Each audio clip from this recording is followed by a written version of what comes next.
I'm joined now by the executive director of the WNBA Players Association, Terri Jackson. Terri, I just want to start with, share with me some of the relief that you've heard from players and from the WNBA community. Yes, it was quite a morning. It has been quite a day, quite a morning. I shared a very succinct, simple text in our player leadership chat when I knew BG was on the plane and truly headed home. And I said, yes, she's coming home. And as you can imagine, instantly, the response from our player leadership, from our members, I think we've got a great post. I've got an incredible intern who put up a great post capturing all those texts. But it's filled with a lot of emojis, a lot of prayer hands, a lot of beating hearts, a lot of relief. It has been 290 plus days of angst, right. Worrying, advocating, fighting, believing, and here we are. Prayers answered. She's coming home. So let's talk about now an after-action report. And it's less about Brittney Griner, but more about the opportunities that professional women's basketball players have and don't have. And the feeling of, well, I can't make the living playing basketball here in this country, but there are other places to make money, but it's in not such friendly places. Russia, Turkey, China are three places where there's some opportunities for women's professional players here in America.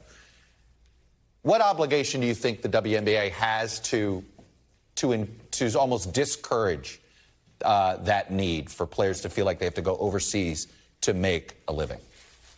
That's a question that hits pretty close to home, because as you know, as the executive director of the Women's National Basketball Players Association, I, along with my team, fight for, to make sure that they are properly valued, that they are protected, that they are supported in their work environment, that they are paid proper salary and wages. That's what our fight was all about when we opted out at the last CBA and fought to negotiate higher salaries amongst a lot of other changes and improvements.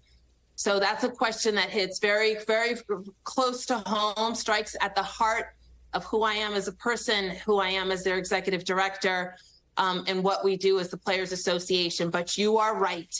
With BG coming home, it is now time to have that very fair, that very honest conversation about how you bet on women, how you invest in them, how you pay them properly, how you showcase and broadcast their sport and provide the same opportunities to them as you have done with men's sports. Now is the time to have that honest conversation, and we will. Would you be open if compensation hit a point? Would you be open and if the WNBA said, look, if the league said, we don't want our players, we don't want them going to China or Russia or Turkey, going to some of these places where, because of their prominence, they could be, targets for kidnappings. But I would assume it's sort of like you gotta compensate these folks if you want them to not pursue those opportunities. Absolutely. There's work to be done.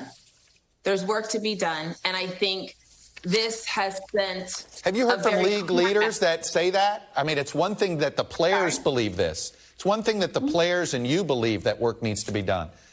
But does Adam Silver say this? And I throw his name out there. It's like, look, the NBA and WNBA joined at the hip. Are the folks in the league offices at the WNBA and the NBA, do they see this? I believe they do. Okay. I mean, I think it was a clear message when we opted out, never had done that before. There's work to be done. I think we did good work at the negotiating table to produce the 2020 CBA, and we'll get back to doing that again. Absolutely. And my counterpart is Kathy Engelberg. She's the commissioner of the WNBA. And so we have a pretty good relationship. We'll continue to have these good, honest conversations. This sent a message, not just to us, the players side of the house, but to everybody who is a part of the ecosystem for basketball, for women's basketball at any level. I think we all would agree that women's basketball players should have better opportunities in America than in Russia financially. And that right there and alone should sort of tell you that maybe we're off on something here. Terri Jackson, look, you and the WNBA players made sure this never went away, kept it on the front pages. Kudos to your leadership on that front, by the way. So thank you. You're amazing. Thank you.